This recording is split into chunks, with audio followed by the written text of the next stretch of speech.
আমি জিজ্ঞেস করবো না, কথাবার্তা স্ট্রেট ফরওয়ার্ডলি সত্য কথা বলে দিবেন, যদি আবার পেঁচায় পেঁচায় কাছে উত্তর দেওয়া এবার যদি পেঁচান তাহলে কিন্তু আমার কিন্তু কঠিন হবে। আচ্ছা, ফ্ল্যাশটা একটু ভালো করে ধরেন। হ্যাঁ,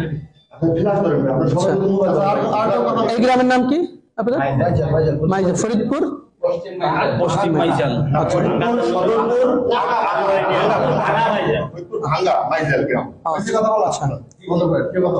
আমরা আসছি হচ্ছে ফরিদপুর মাইজেল ভাঙ্গা, না ভাঙ্গা মাইজেল গ্রাম, কালিয়া ইউনিয়ন।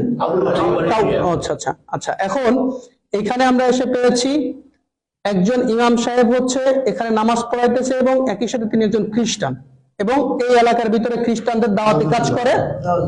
তো এই শবে বরাতের দিনও উনি নামাজ পড়াইছে, মোনাজাত করছে এবং ইনার পিছনে যারা নামাজ পড়ছে এদের নামাজ, খ্রিস্টানের পিছনে তো নামাজ হয় না সাধারণত। আচ্ছা, এরপরে হচ্ছে আরেকজন হচ্ছে মোটামুটি জেলা দায়িত্বে আছেন, উনি হচ্ছে জেলা দায়িত্বে আছেন খ্রিস্টানদের এই ফরিদপুরের। আচ্ছা, এখন বলতেছি, এখন সর্বশেষ যে ইমাম সাহেবকে দাওয়াত দিছে ওই ইমাম সাহেবের মাধ্যমে আমরা জানতে পারছি যে তিনি খ্রিস্টান। যাকে দাওয়াত দিছে সরাসরি তার মুখ থেকে আপনারা একটু শুনেন যে তাকে কি বলে দাওয়াত দিয়েছিল এবং কেন আজকে তারা এসেছে, বলেন আপনি। আসসালামু আলাইকুম ওয়া রাহমাতুল্লাহ। আমি শফিকুল ইসলাম, আমি বাবুনগর মাদ্রাসায় পড়ালেখা করছি, সাথে হাটাজারি মাদ্রাসায় উলুমুল হাদিস পড়াশোনা করছি 2 বছর। আমি এই এলাকায় নতুন ইমাম নিয়োগ হয়েছি, সেই সুবাদে ওনাদের সাথে আর কি আমাদের একজন মুসল্লি বিভিন্ন জনের সাথে পরিচয় করাই দিচ্ছিল। বিভিন্ন জনের সাথে পরিচয়ের সুবাদেই ওনার সাথে আমার পরিচয়, ওই মুসল্লি ওনার সাথে আমার সাথে পরিচয় করাই দিচ্ছে। পরিচয়ের পর্যায়ে উনি আমাকে বলতেছে যে ভাই আসেন, আমরা তো একই শ্রেণীর মানুষ, দুজনই আলেম, তাহলে আমাদের পরিচয়টা আর একটু গভীর হোক। আমি বললাম কিভাবে গভীর হবে?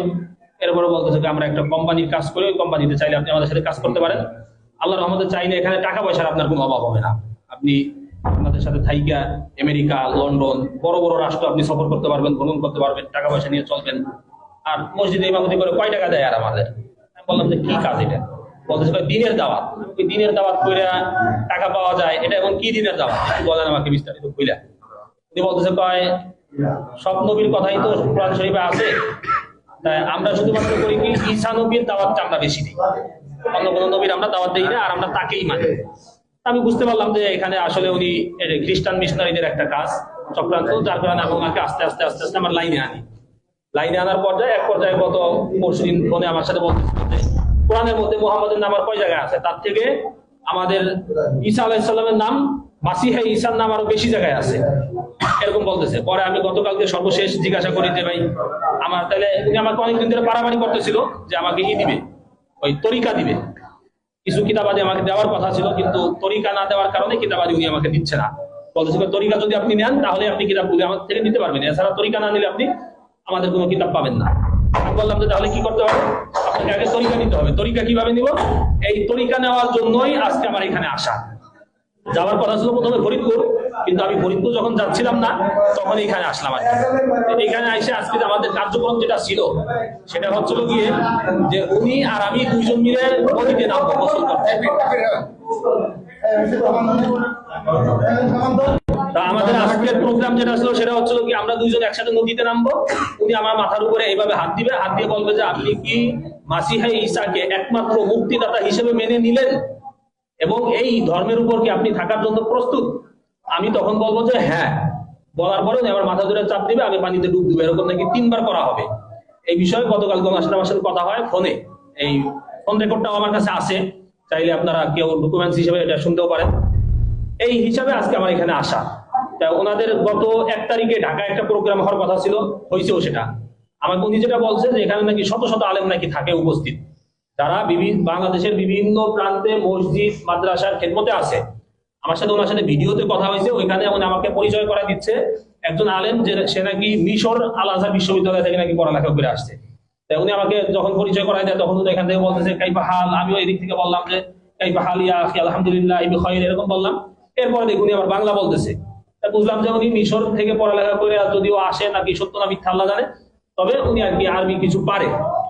এইভাবে করে আর কি কথাগুলো বিষয়গুলো আগাচ্ছিল। পরে আমি আমাদের ভাইদের সাথে, আমাদের মুনাওয়ার ভাই, তারপরে ওই পাশে যে একটা মুনাওয়ার ভাইয়ের মাদ্রাসা আছে, মাদ্রাসা শিক্ষক উস্তাদ সবার সাথে আমি পরামর্শ করি বিষয়টা নিয়ে, যে ভাই কিভাবে কি করা যায়, কোনটা আমাকে বাকি দিক নির্দেশনা দেয় যে আপনি এইভাবে করে আগান, তাহলে আশা করা যায় আমরা আমাদের বড় একটা গ্রুপকে ইমানের হেফাজত করতে পারবো। এই হচ্ছিল আমাদের আজকের বিষয়।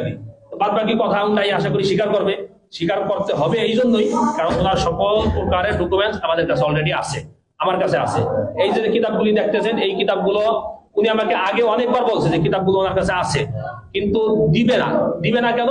তরিকা না নিলে নাকি কিতাব দিতে পারবে না। এই জন্য গতকাল আমি আসছিলাম ওনার মসজিদে, আইসা আমি মসজিদ থেকে ওনার কিতাবগুলো উনি আমাকে দেখায় নাই, কিন্তু আমি সিস্টেম করে আমি দেখছি কিতাবগুলো, আমি দেখে গেছি। এই কিতাব আর তরিকা এই দুইটা নেওয়ার জন্য আজকে মূলত এখানে আসা। তো আমি আপনাদের কাছে আবেদন করবো যে টাকা, হ্যাঁ কিছু টাকাও দেওয়ার কথা ছিল। আমার সাথে ওনাদের একজন আছে, আলেম আছে, যে কুমিল্লা আছে, মুফতি আকিদুল ইসলাম, কুমিল্লা দাউদকান্দিতে আছে, একটা মসজিদের ইমামতি করে, সাথে একটা দাখিল মাদ্রাসা উনি শিক্ষকতা করে। তো ওনার সাথে আমার সাথে গতকালকে কথা হয়েছে প্রায় 20 মিনিট এই হোয়াটসঅ্যাপে, এটাও আমার কাছে কল রেকর্ড আছে। ওনার বাড়ি কোথায় কিছু বলছে মুক্তার? উনি আমাকে আগে বলছিল গোপালগঞ্জ, কিন্তু উনি তো মাত্র স্বীকার করলো যে আকিদুলের বাড়ি নাকি বাগেরহাট, এরকম বলছে। আমাকে বলছিল গোপালগঞ্জ, কিন্তু মাইক দেওয়ার ভয়ে হয়তো উনি করছে, এখন হয়তো সত্যটা বলতেছে, বা আগে সত্যটা বলছে, এটা বলুক আর কি বলছে। আকিদুল নাকি এই মাসে 10 জন মুসলমানকে খ্রিস্টান করে ওইখানে নিয়ে আসছে, উনি বলছে এটা আমাকে, যে আকিদুল একজন ইমাম সাহেব, সে 10 জন খ্রিস্টানকে আর কি মুসলমান যারা খ্রিস্টান হয়েছে গত এই 1 তারিখের সেমিনারে উনি নিয়ে আসছে। সেমিনারে আমার যাওয়ার কথা ছিল, কিভাবে যাইতে হবে, কিভাবে মসজিদ থেকে ইমাম, হ্যাঁ সেও একজন দাউদকান্দি একজন ইমাম, তারা ইমাম কিনা এই ব্যাপারে আমি এটা জিজ্ঞাসা করি রে, এটা আচ্ছা আচ্ছা। এখন হলো এই ভদ্রলোক হলো খ্রিস্টান হয়েছে, এবং ইনি শুধু খ্রিস্টান না, এনার তো আসলে একটা অলরেডি কবরে চলেই গেছে। তো ইনি এখন এই গ্রামে দাওয়াতি কাজ করে, এই মসজিদের ইমাম সাহেব, এবং এই অঞ্চলে উনি খ্রিস্টানদের দাওয়াতি কাজ করেন। এখন আপনার নাম হলো কি? আপনার নামটা বলেন। হাবিবুল্লাহ বাহারি।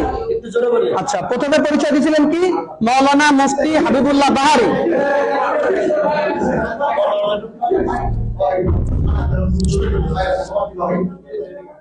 ভিডিওটা একটু করে বন্ধ রাখেন। আপনি কি এদিকে আসেন ভাই? পরিচয় উনি প্রথমে দিছে, ওনার নাম হচ্ছে মাওলানা মুফতি হাবিবুল্লাহ বাহারি। এরপরে বলছে উনি ফাজিল শেষ করছে কোনিয়ালিয়া থেকে, দিগনগর থেকে ফাজিল শেষ করছে, আবার মাওলানা মুফতি শেষ করছে। পরবর্তীতে কিছু সময় পরে আবার স্বীকার করছে না মাওলানা মুফতি হয় নাই। তার মানে এই মাওলানা মুফতির টাইটেল পরিচয় ব্যবহার করে সাধারণ মুসলমানদেরকে ধোঁকা দিচ্ছে যে আমি একজন মাওলানা মুফতি, সব যদি খ্রিস্টান হয় তোমাদের খ্রিস্টান হতে সমস্যা কি, বা ইসাই তরিকা গ্রহণ করতে সমস্যা কি? আচ্ছা, তো এখন আপনার গ্রামের বাড়ি হলো কোথায়? মানিহার গ্রাম। মানিহার গ্রাম, থানা গোপালগঞ্জ, জেলা গোপালগঞ্জ। জেলা গোপালগঞ্জ, থানা গোপালগঞ্জ, মানিহার গ্রাম। আচ্ছা, আপনার ছেলে সন্তান কয়জন? 3 বাচ্চা, 2 মেয়ে 1 ছেলে। আচ্ছা, আপনি এ পর্যন্ত দাওয়াত দিয়ে আকিদুল্লাহ খ্রিস্টান বানাইছেন? জি। আচ্ছা, শুধু আকিদুল্লাহ। আর তারপর আর কাউকে দাওয়াত দিয়েছেন? না, আর এনারে দিয়েছেন। আর এটাকে দাওয়াত দিয়েছিলেন? কিন্তু আপনি আমাকে বলছেন যে আপনার সে অধীনে অলরেডি 5 জন খ্রিস্টান আছে। ওনার অধীনে আরো 5 জন খ্রিস্টান আছে, উনি বলছে এই রেকর্ড আছে আমাদের কাছে। আমি মিথ্যা কথা বলছি। উনি মিথ্যা কথা বলছে, স্বীকার যাচ্ছে। উনি বলছেন বলতে মিথ্যা কথা। তো ওনার এই কথাগুলো আমাদের বের করতে অনেক কষ্ট হয়েছে, জানি না আরো কি পরিমাণ মিথ্যা কথা বা কি পরিমাণ রহস্য ওনার ভিতরে রয়ে গিয়েছে। এরপরে ইনি হচ্ছে ইনার গুরু, এবং ইনি হচ্ছে ফরিদপুর জেলার দায়িত্বশীল হচ্ছে এই ভদ্রলোক। এখন উপস্থিত ক্যামেরার দিকে তাকান। আচ্ছা, আপনার নাম হচ্ছে কি? আমার নাম সরোয়ার। মাওলানা মুফতি সরোয়ার। জোরে বলেন। মাওলানা মুফতি সরোয়ার। জি, মাওলানা আচ্ছা, মুফতি সরোয়ার। মাওলানা মুফতি সরোয়ার। আপনার গ্রাম? আমার গ্রাম বাঁশবেড়িয়া, জন্দনিয়া, টঙ্গিপাড়া থানা, গোপালগঞ্জ। দুইজনই গোপালগঞ্জের মানুষ? জি। আচ্ছা আচ্ছা, এখন আপনারা দুজনেই হচ্ছে এখন রাইট নাও খ্রিস্টান, তাই তো? আচ্ছা, আপনি হচ্ছেন একজন বক্তা একই সাথে, তাই না? আপনি বলছিলেন জি। উনি মোটামুটি অত্র অঞ্চলের মোটামুটি একজন জনপ্রিয় বক্তা এবং একই সাথে খ্রিস্টান ধর্ম প্রচারক। এবং উনার কাছ থেকে কতজন এবং তুই নিশ্চয় কি বলছিল আপনাকে? আচ্ছা, উনি দাওয়াত দিয়েছিলেন। আচ্ছা, জিজ্ঞাসা করছি যে আপনি কতদিন ধরে এখানে আসছেন, এই ধর্মে দীক্ষিত হয়েছেন? উনি বলছেন যে 1 বছর। 1 বছর। আমি জিজ্ঞাসা করছি আপনি কার থেকে হয়েছেন? আমি হয়েছি সরোয়ার থেকে। আমি বলছি 1 বছর আসছি এখানে। আচ্ছা, আপনি হয়েছেন সরোয়ার থেকে? আপনি দীক্ষিত হয়েছেন এরকম বলছেন, আর আপনি সরোয়ার। আচ্ছা, 1 মিনিট, ওদিকে ফিরে। না না, 5 মাস ধরে জড়াইছে এর ভিতরে। আপনি হ্যাঁ, এই নিজেকে চাকরি করে বোধহয়। এদিকে তাকান। আপনাকে খ্রিস্টান বানাইছে কে? এক কথা উত্তর দিবেন। আকিদুল বানাইছে। আর আপনি তো আকিদুলকে খ্রিস্টান বানাইছেন, আপনি স্বীকার করেছেন। তাহলে আপনি যে একমতে 4 রকমের কথা বলতেছেন, আপনারা সরাসরি খ্রিস্টান কে বানাইছে আপনি বলছেন প্রথম ইনার কথা, ইনি হচ্ছে এই জায়গার প্রধান। আমি সত্যি কথা বলি। এক মিনিট, আপনি খ্রিস্টানের দাওয়াত দিছে উনি, স্টেট ফরওয়ার্ড কথা বলবেন। উনি দেশে চুপ, আর কোনো কথা হবে না, উনি আপনাকে দিছে। তাহলে আপনি বলছেন যে এই পর্যন্ত আপনি কাউকে দাওয়াত দেন নাই। তারপরে হলো যে আপনি হচ্ছে নিজে খ্রিস্টান হয়েছেন, এরপরে আপনি বলছেন আপনার ভাই যে বলছে যে উনি মানে মানে অনেক টাকা পায়, হ্যাঁ, যার কারণে ওই টাকা নিয়ে উনি ফ্ল্যাট নিয়ে ঢাকায় থাকে। একজন ইমাম সাহেবের পক্ষে তো ঢাকায় ফ্ল্যাট নিয়ে 2-3টা ফ্ল্যাট নিয়ে থাকা কি সম্ভব? বলেন। তার মানে উনার মাধ্যমে হাজার হাজার মানুষ খ্রিস্টান হওয়া সম্ভব, কারণ উনি একটা কমিউনিটির লিডার, এই যে ইনি, এবং উনার টাইটেল হলো উনি মাওলানা মুফতি। এগুলো হলো প্রতারণা। হ্যাঁ, এবার গত মাসে 1 লাখ টাকা কামাইছে, তাই না? তাই বলছে, ভিডিও আছে। আচ্ছা, আর আপনি এক মিনিট আপনি উনাকে দাওয়াত দিয়েছেন, স্ট্রেট ফরওয়ার্ড করে বলবেন, উনাকে দাওয়াত দিয়েছেন? তো অনেক আগে। জি দাওয়াত দিয়েছেন? জি। ওকে, আপনি বলছেন যে আপনি কেউ দাওয়াত দেন নাই। এই একজন পাওয়া গেল আপনাদের খ্রিস্টান, ওই একজন পাওয়া গেল উনি উনাকে দাওয়াত দিয়েছেন। আচ্ছা আচ্ছা, এই হলো আমাদের অবস্থা। আর এইরকম অবস্থায় সারা বাংলাদেশে এইরকম অসংখ্য মানুষ পাওয়া যাচ্ছে যারা এই ধরনের প্রতারণা আমাদের মুসলমান কমিউনিটির সাথে করতেছে। ওনারা দুজনে খ্রিস্টান, অথচ ওনারা টুপি দাঁড়িয়ে এখনো ওনাদের লিপস্টিক আছে। তার মানে এটা হলো মূলত আমাদের সাথে প্রতারণা, সাধারণ মুসলমানদের সাথে প্রতারণা। এইভাবে এই দেশটাকে তিলে তিলে এই খ্রিস্টানরা দখল করে ফেলতেছে। আমাদের বান্দরবন, খাগড়াছড়ি, এই সমস্ত জায়গাগুলো, আমাদের দিনাজপুর, সব জায়গায় একই অবস্থা ভাই। তো এই জন্য এই যে ইনাদের, আপনাদের কাছে কোনো তথ্য আছে এদের ব্যাপারে? শেষ করে দেব। আচ্ছা, যাই হোক, এই হলো অবস্থা আমাদের। তো আমরা ওনাদেরকে পাইছি, এই হলো কিতাব। এই কিতাবের মাধ্যমে, এই কিতাবের নাম দিয়েছে কিতাবুল মুকাদ্দাস, অথচ এই কিতাবের নাম হিন্দুদের মানে খ্রিস্টানদের ধর্মগ্রন্থের নাম হচ্ছে বাইবেল। কি নাম? ওদের নাম হলো বাইবেল। এটা মুসলমানদেরকে প্রতারণা করার জন্য। হ্যাঁ,